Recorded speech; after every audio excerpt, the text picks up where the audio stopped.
কুরবানির ঈদে এতগুলো মাংস আমি কিভাবে খুব দ্রুত রান্না করে ফেলেছি সেটারই সুন্দর একটা প্রসেস ভিডিও নিয়ে চলে আসলাম। হ্যালো এভরিওয়ান, আসসালামু আলাইকুম। আই হোপ সকলে অনেক বেশি ভালো আছেন। আলহামদুলিল্লাহ আমি অনেক বেশি ভালো। কুরবানির ঈদে মাংস অনেকেই অনেকভাবে রান্না করে, কিন্তু আমি যেভাবে রান্না করি সেই প্রসেসটা আপনাদের সঙ্গে শেয়ার করব। আশা করি আমার এই ব্লগ ভিডিওটা আপনাদের সকলের অনেক বেশি ভালো লাগবে। যদি ভালো লাগে তাহলে অবশ্যই শেয়ার করে আমার পেজের পাশেই থাকবেন। প্রথমেই আমি গরুর মাংস নিয়েছি 10 কেজিরও বেশি। তারপর একটা কড়াইয়ের মধ্যে পরিষ্কার করে মাংসগুলো নিয়েছি। তারপর এখানে থেতো করা আমি আদা দিয়েছি। আদা অনেকে পেস্ট করে দেয়, তবে আমার কাছে মনে হয় আদা যদি থেতো করে দেওয়া হয় তাহলে রান্নাটা অনেক বেশি ভালো হয়।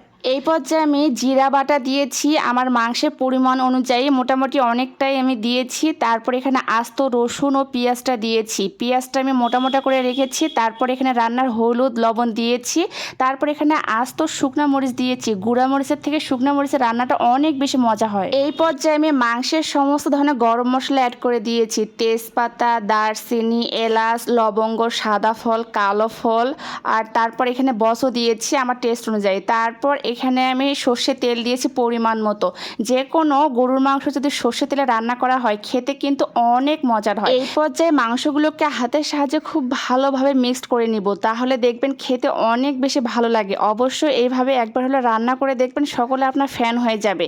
যেহেতু ঈদের মাংসের মধ্যে অনেকগুলো মাংস, এই জন্য আমি হাড়টাকে আলাদা করে রেখেছিলাম। হাড়গুলো পরবর্তীতে আমি অ্যাড করে দিলাম, দিয়ে খুব ভালোভাবে মিক্সড করে নিয়েছি। মাংসগুলো মেরিনেট করে মোটামুটি আমি আধা ঘন্টার মতো রেস্টে রেখে দিয়েছিলাম। এতে খুব ভালোভাবে মাংসের মধ্যে মশলাগুলো ঢুকে যাবে এবং খেতে অনেক বেশি ভালো লাগবে। তারপর আমি কড়াইটা একটা চুলার মধ্যে বসে দিয়েছি। যেহেতু অনেকগুলো মাংস, এই জন্য একটা বড় চুলার মধ্যে বসে দিয়েছি। মাংসগুলো চুলার উপরে দেওয়ার পর আমি ঢাকনা দিয়ে ঢেকে দিব। এখানে কোনো প্রকারে পানি অ্যাড করিনি, পানি ছাড়া এটা আমি বেশ কিছুক্ষণ কষাই নিব। যেহেতু আমি ঢাকনা দিয়ে রান্না করতেছি, ঢাকনা দেওয়ার ফলে মাংসের মধ্যে অনেকগুলো পানি বের হয়ে আসবে, আর এই পানিতেই মাংসটা অনেকটাই সেদ্ধ হয়ে যাবে। আমি মাঝে মাঝে ঢাকনাটা খুলে নিয়ে নেড়ে দিব যাতে মাংসগুলো ভেতর থেকে সেদ্ধ হয়ে যায়।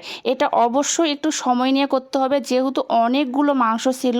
এভাবে ঢাকনা দিয়ে মাংসটাকে আমি বেশ কিছুক্ষণ কষাই নিয়েছি। মাংসটা মোটামুটি সেদ্ধ হয়েছে। এই পর্যায়ে আমি ফুটন্ত গরম পানি অ্যাড করে দিব। গরম পানি মাংসের মধ্যে অ্যাড করে দিলে অনেক সুন্দর একটা কালার আসে আর মাংসটা খুব দ্রুত সেদ্ধ হয়ে যায়। গরম পানি দেওয়ার পর আমি মাংসটাকে একটু সময় নিয়ে কষাই নিব। যে কোনো মাংস যদি সময় নিয়ে কষানো হয় তাহলে খেতে অনেক বেশি ভালো লাগে। আমার ভিডিওটি কে কোন জেলা থেকে দেখতেছেন অবশ্যই কমেন্টে জানাবেন, যাতে আমি নেক্সট ভিডিওতে আপনাদেরকে ধন্যবাদ জানাতে পারি। এ পর্যায়ে মাংসটা একদম ভালোভাবে সেদ্ধ হয়েছে। দেখুন কালারটা অনেক বেশি লোভনীয় হয়েছে। অবশ্যই একবার হলে এভাবে রান্না করে দেখবেন, সকলে রান্নার প্রশংসা করতে বাধ্য হবে। যদি ভালো লাগে শেয়ার করবেন। আজকের মতো আল্লাহ হাফেজ।